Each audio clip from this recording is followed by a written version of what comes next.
J'ai retrouvé la force en m'appuyant uniquement sur Jésus. Quelques jours plus tard, je me sentais le cœur lourd. Lorsque je criais, je ne peux pas perdre le bonheur que je viens de trouver. Dieu me donna ce message instructif.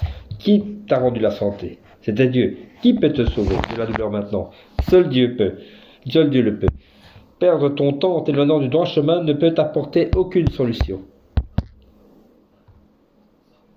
Ton bonheur a déjà disparu. Tu n'as aucun moyen de le ramener maintenant. Laisse toute chose à Dieu et appuie-toi sur lui. Je devais admettre que mon mariage se brisait. Le mariage, selon Genèse 2,24, signifie qu'un homme quitte son père et sa mère, est uni à sa femme et ne forme avec elle qu'une seule chair. Lorsqu'une épouse ou un époux quitte la maison, lorsqu'il ou elle ne peut plus se mettre en accord avec l'autre, automatiquement leur mariage se brise. J'ai souffert de la rupture de mon mariage qui a été causée par ma femme, mais je n'ai jamais oublié Dieu. Je pouvais retrouver ma force en m'appuyant sur Dieu. De mon esclavage, du regret et de la nuit, Jésus, je viens, Jésus, je viens. De ma honte, mon échec et ma perte, Jésus, je viens, Jésus, je viens. Dans le glorieux gain de ta croix, Jésus, je viens à toi. Des regrets terrestres dans ton baume, des tempêtes de la vie dans ton calme, de la détresse. Un psaume joyeux, Jésus, je viens à toi, sortant de moi-même pour entrer dans ton amour, sortant de mon désespoir pour entrer dans les ravissements d'en haut, maintenant pour oui, sur des ailes comme une colombe, Jésus, je viens à toi. Ma femme s'est unie à moi et est devenue une seule chair avec moi. Nous avons partagé toutes les souffrances ensemble et nous avons accepté Jésus au même moment. Cependant, lorsqu'elle m'a abandonné, j'ai réalisé la vérité. Seul Dieu ne m'abandonnera jamais, quelle que soit la circonstance. Ma femme et moi étions séparés. Elle a finalement obtenu son divorce, tout comme elle avait l'habitude de me le dire pendant que j'étais malade. J'aurai un divorce dès que tu iras mieux. Comme il est écrit dans Proverbe 12, 2, 3, par le fruit de la bouche, on jouit du bien, mais ce que désirent les perfides, c'est la violence. Celui qui veille sur sa bouche garde son âme, celui qui ouvre de grandes lèvres court à sa perte. La plainte de ma femme a abouti. Exactement comme elle l'avait dit, nous avons divorcé. Combien cela est-il terrible? Notre divorce a entraîné la maladie de mon père. Ma mère m'a pressé de me remarier chaque fois qu'elle me voyait. Bien sûr, chaque fois j'objectais. Mère, je ne peux pas même songer à vivre avec quelqu'un d'autre que la mère de Mio.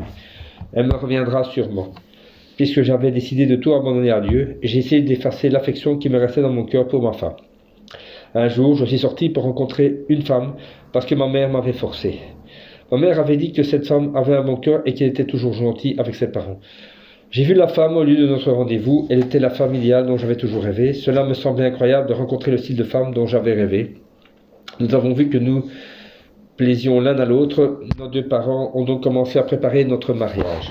Quelques jours plus tard, ma femme est apparue de manière inattendue. Elle m'a dit qu'elle avait quelque chose à me confesser. Elle se précipita dans mes bras, éclatant son sanglots. Je me suis trompé, chérie, j'ai été mauvaise avec toi. S'il te plaît, pardonne-moi. J'avais déjà pris la décision d'oublier ma femme et de me remarier. Aucune affection conjugale ne pouvait rester dans mon cœur parce que le fait d'abandonner nos filles et moi m'avait causé une déception tellement horrible. S'il me restait quelque chose dans le cœur pour elle, c'était de la haine. Si Dieu était dans ma situation, que ferait-il? Je priais pour son conseil. Dieu, ma femme est revenue et me demande de lui pardonner. Jésus a dit, ne pardonnez pas 7 fois, mais 70 fois 7 fois. Tout en réfléchissant à ma vie pénible après sa fuite, j'avais toujours un peu de haine en moi. Père, que ferais-je? J'ai même promis d'épouser une autre femme bientôt. Cette femme est-elle meilleure que ma femme pour élever mes enfants qui sont encore jeunes? S'il te plaît, dis-moi ce que je dois faire, Dieu. J'ai dit à ma femme, tu ferais mieux de partir car même si je te pardonne, ma famille ne te pardonnera pas. Elle ne recula pas. Son attitude était fermement décidée. Je recevrai le pardon de tous. Je t'appartiens ainsi qu'à ta famille. Je ne quitterai pas cette maison. Ma femme était généralement une femme hautaine, mais elle paraissait totalement différente. Je lui ai dit que je pourrais lui pardonner aux conditions suivantes. Elle devait obéir à moi, son mari, à 100%. Elle devrait demander pardon à mes parents et à tous les membres de ma famille. Sa famille devait venir s'excuser auprès de moi. Elle m'a promis qu'elle ferait tout ce que je lui avais demandé. Je suis allé chez la mère de la femme que je voulais marier. Elle s'est plainte auprès de moi. Pourquoi as-tu annulé le mariage? As-tu trouvé un quelconque problème avec ma fille? Si ce n'est pas le cas, tu ne peux pas faire cela. Je lui ai expliqué toute l'histoire en détail, de manière inattendue. Elle fut d'accord avec l'annulation. Ma femme me revint. Étant donné cela, j'ai pardonné à ma femme et me suis réuni avec elle. Cela faisait 120 jours qu'elle m'avait quitté. Pendant ces jours, Dieu avait transformé ma femme têtue en femme soumise comme un agneau. Plus tard, je réalisais que cela faisait partie du travail de Dieu dans ma famille. Depuis novembre, lorsque l'automne atteignait son apogée, ma femme ramena tous ses biens à la maison. Nous avons recommencé à bâtir notre nid de bonheur, notre doux foyer. Malgré que le brisement de mon mariage m'ait blessé, je n'ai jamais cessé de fréquenter l'église parce que j'avais cru dans le Dieu vivant. Le fait de fréquenter l'église ne m'avait cependant pas donné une pleine compréhension de la parole de Dieu. Un jour, mon nouveau propriétaire m'avait encouragé à participer à une campagne de réveil à l'église Sundong, située à Oksu-dong.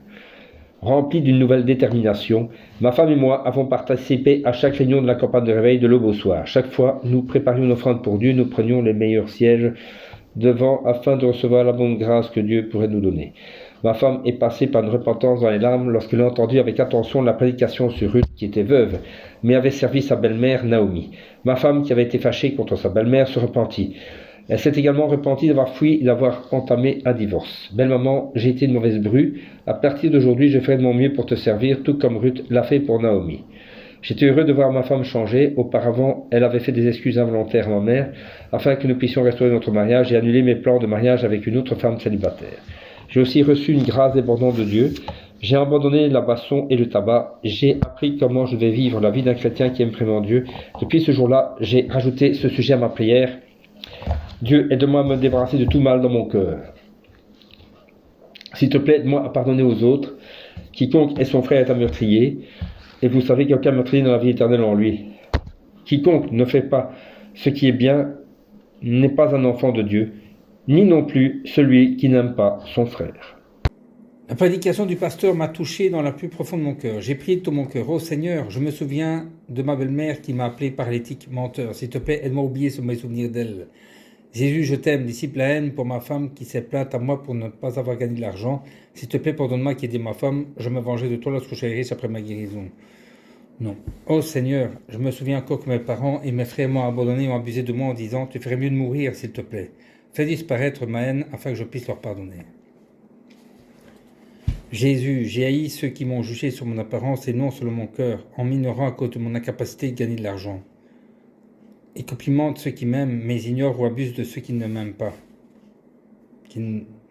S'il te plaît, aide-moi à ressortir de l'amour au lieu de la haine pour ces personnes. S'il te plaît, aide-moi à pardonner à tous. Ma femme et moi avons pleuré à chacune des réunions de réveil. Nous avons pleuré sur les regrettables jours du passé. Nous avons pleuré, nous avons été reconnaissants pour l'amour de Dieu qui nous a rendus capables de pardonner à tout le monde. Oh Dieu, tu as changé ma haine en amour, tu as transformé ma haine en pardon. Tu as transformé mon infortune en bonheur. Merci pour ta majesté. Dieu a travaillé en moi et dans ma famille. Il a changé les tempêtes, ma femme qui fuit le divorce et la réconciliation d'une vie paisible d'obéissance et d'amour.